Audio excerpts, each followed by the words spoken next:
It is day 4 of Invictus, and today 4 different manufacturers have taken over the entirety of the floor here. We start off, first of all, down just below us here is going to be the Argo. They have on display the MPUV, which is these two craft here. Now, I believe the versions that were on display were both the transport version, but there is a personnel version available as well. So this is the transport block. These are basically little workhorses that just shunt things around as need be. The personnel version is like a shuttle, and the other one is like a cargo runner. Next up on the list, we have here the Consolidated Outland. This is the Mustang Delta, so this is the only ship they've brought to the display here. This is often seen as a starter fighter in the game anyway, but this is sort of their slightly more upgraded version, as they say, as the Delta. It's a light fighter. Quite sort of common sight to see, but yeah, that was the only thing those two manufacturers have brought to the expo here, obviously being a military expo. We come into the holographic display halls here though, and we have the Crusader Industry vehicles, starting with this one. This is the Hercules. Now, there's 3 different versions of this. There's the A2, the M2 and the C2, and the Hercules is designed to be basically in the game the same as what the Hercules is in real life. You know, the prop plane that you see flying around that's used by the military. And it's basically a transport craft, and it's a transport workhorse for the military. The C2 is the civilian version, M2 is the military version, and the A2 is meant to be like a gunship version, so it has still some transport capability but has a lot more weaponry.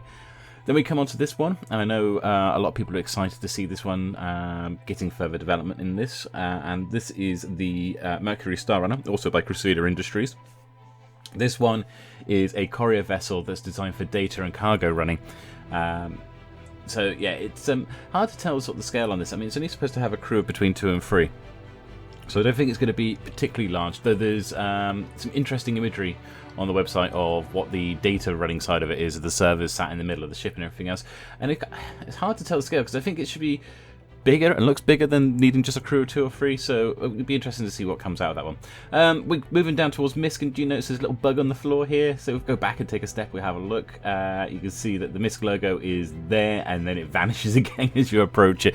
Just a small little bug here. But on this side, we have the Misc have taken over, and they have the vast majority of the ships that are available here on this day at the Invictus Expo. Starting with this one, this is the Freelancer MIS. Freelancer is quite a common ship amongst there. Obviously named for the old game Freelancer, Chris Roberts' old game Freelancer, which I remember with a lot of fondness playing.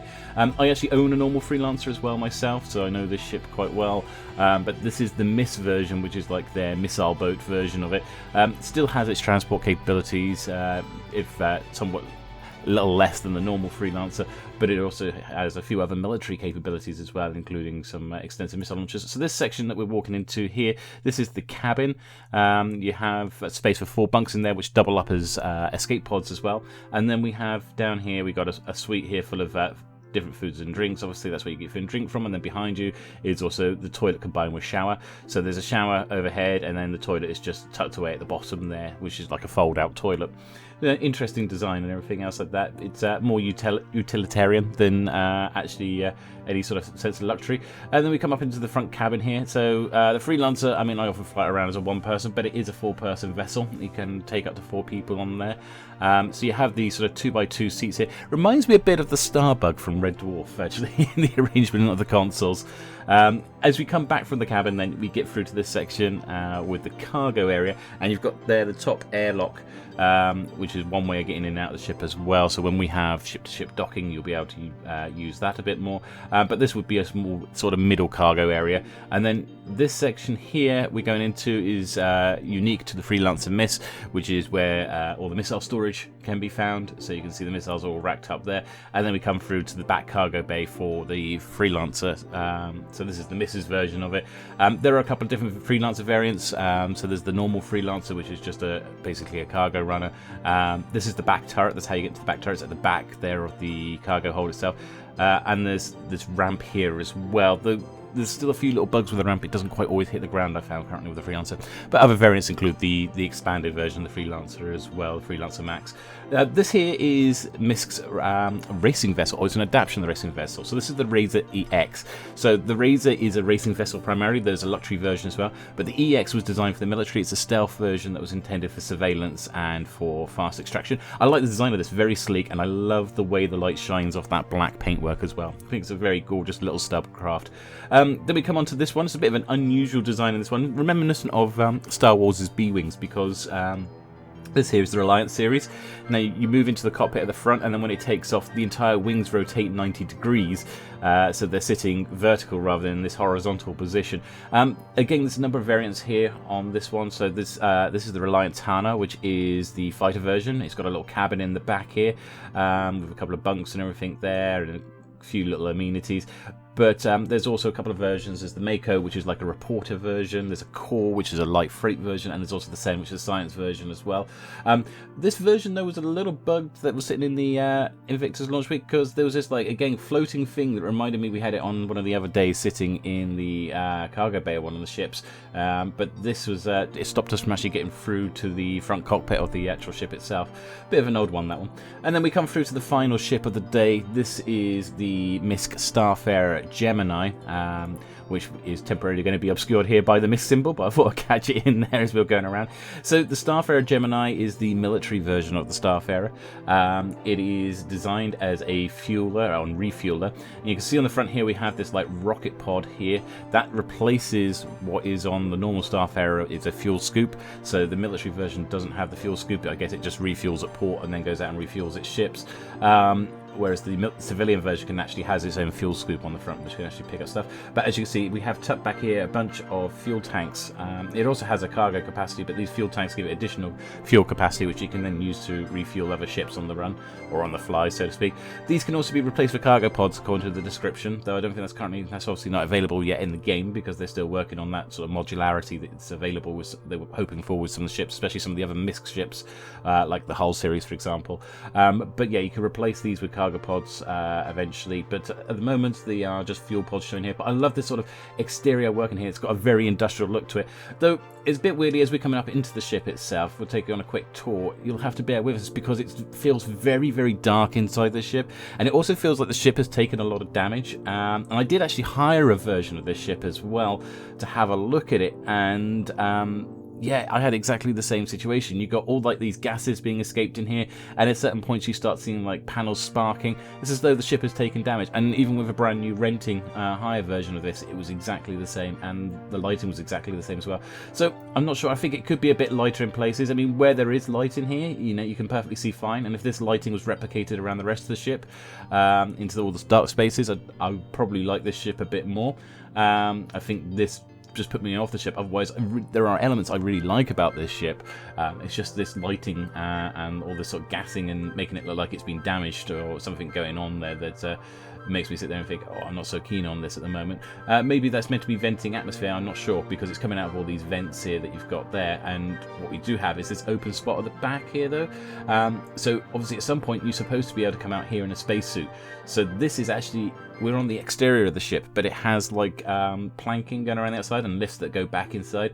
So you've got like these little walkways up here which lead between the fuel tanks. This idea I really like. I actually really like this because it's got a real industrial feel, and it's very much like what is needed, rather than actually putting everything inside an internal atmosphere.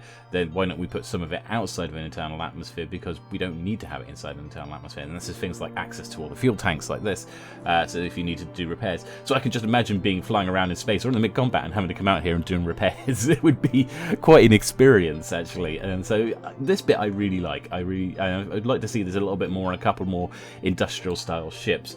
As we come back in here, you can sort of see this sort of design as we come into the sort of middle deck here, and we've got the escape pods sitting in here. So you still got like a lot of the exposed pipe work and everything else as well, which gives it that sort of still very industrial feel, but also kind of military feel as well. And then we come through to the bridge, and I like the design of the bridge, even though it looks like, as you say, you've got loads of things sparking and sort of gases venting down and everything else. It makes it feel like the ship's taken a load of damage already when you haven't even started yet with it. But you've got 5 positions on there, so we had 2 positions at the back there, and we've got 2 positions at the front for the pilot and the co-pilot. And it's actually quite a nice little sort of view, very sort of like an updated version of the Freelancer's bridge view. And then we have here the captain, which is reminds me of very Star Trek sort of style, where you have this central command chair right behind the 2 front pilot and co-pilot positions. We can then proceed to go upstairs. There are actually 4 decks on the Freelancer, though some of those decks aren't actually particularly big, so we're not talking about anywhere near the size of something like a Carrack, for example.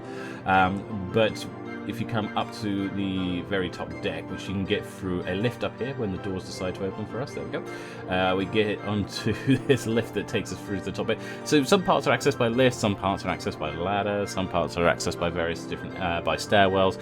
It's a bit of a maze. That's my other sort of complaint about this, is the fact that it's like there's no sort of single central ways up and down for everything. There is just like you have to go and find the right one and then run to the other end of the ship to find the next one. This is the top turret, so it does have some a turret system on there to help protect it a little bit. And then as we come around to this bit here, I believe this is like a stairwell. Again, it was very difficult to see because it was so dark. Like, literally, look how dark this is with sparks coming down. It does look like the ship is just taking massive amounts of damage. I'm not sure if that was a bug that was in my part of the game or that that's a bug in general, but that there seems to have been a ladder that sort of accesses between the floor. And then we come to the other side, and there should be the crew cabin that's in here with a number of bunks in here. There's not many beds in here. I think there's about 4 or 5 beds that are all sort of lined up. I like the fact that it's a little different in here, the way the beds are arranged than you find on other ships. So if we sort of went back and had a look at things like we've seen on previous days, the Carrack and the Hammerhead, you'd have these double military style bunks. This is a bit more sort of civilian basis. It's just beds next to each other. And this here is obviously, yeah, it's the head, sort of the showers and the toilets and everything else. This, I imagine, is meant to be the living space, but again, I'm not sure how much food you want to serve with what looks like dirty air being blasted down on top of it. But you do have the side here. We have the captain's sort of ready room here. I forgot to record it here, but right behind me is also the captain's quarters as well. Like it is on the Hammerhead, the captain's quarters backs onto the actual ready room itself. And then we come around to this segment here. This is just a bit more of the corridor and just showing a little bit of the area spaces where you probably get some sort of engineering stations and stuff. But around the back here, you got your lift accesses on the other side. You then have sort of access to these sort of side corridors and different parts of the engineering segment. So you've got like these little side bits. And one thing I do like on this one is that you actually have crawl tubes on here. So you actually have to get down and crawl through the space to get into other segments here. This segment is also accessible on foot. It's like it's an alternate way of getting through there. So if that, I can imagine that section being damaged, which you were just walking through. So you have to go through the crawl section instead. I like that sort of idea. I'd like to see that more often on some of the bigger ships where you have these alternate routes that you can get to, but only by like crawling, for example. And then we have these windows here. So we're up on like the arms that are holding out the side fuel pods, and then at the back there we've got the back turret, and there's one on either side there. Coming back down to the main part of the ship itself, and we come into this area which is all sort of the engine components. So we've got parts of the engine room there, and it's on both sides. And again, it's very difficult to see anything. All you can really see is these sort of green panels every now and then, and the occasional bit of light. Like I said, this part of the lighting, that would be fine. It's just when we get to these darker points that it's a bit more difficult. I'm guessing that's either something like the quantum drive or something like that. I do know there's some videos that explains what it is, whether it's the quantum drive, whether it's the shield generator or the electrical generator, the power plant. It's going to be something to that effect. But imagine these sort of open exposed things makes it a bit easier to get to repair them if need be. And then also we're just getting down to the very bottom lower deck again. So you go out the front of that cargo deck when we first entered, and we come to this where we got a front airlock. I'm guessing these little bits on the side here are probably going to be holding suits or space suits, or maybe they're side airlocks. I had difficulty trying to work out what these actually might be, but this bit here would be the front airlock that's just situated just under the bridge there.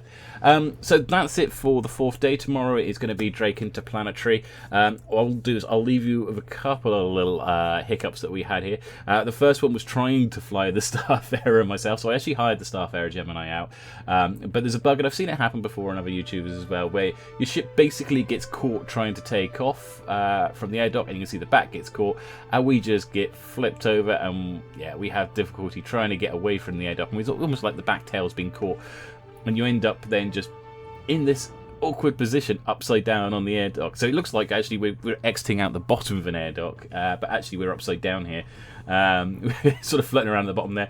It's a little bit bugged there, you could say, but it was going on to the ship that told me that yeah, the interior was the same as before, but eventually the inevitable was going to happen and you end up blowing up. So that was a bit of a shame, didn't get to fly that around properly. And another little bug I found as well when I came off the Reliant as well is, what are these two guys doing? Yeah, I'm sure this wall is very interesting to look at. In the meanwhile, thank you very much for joining us, and we will see you again next time. Take care. Bye.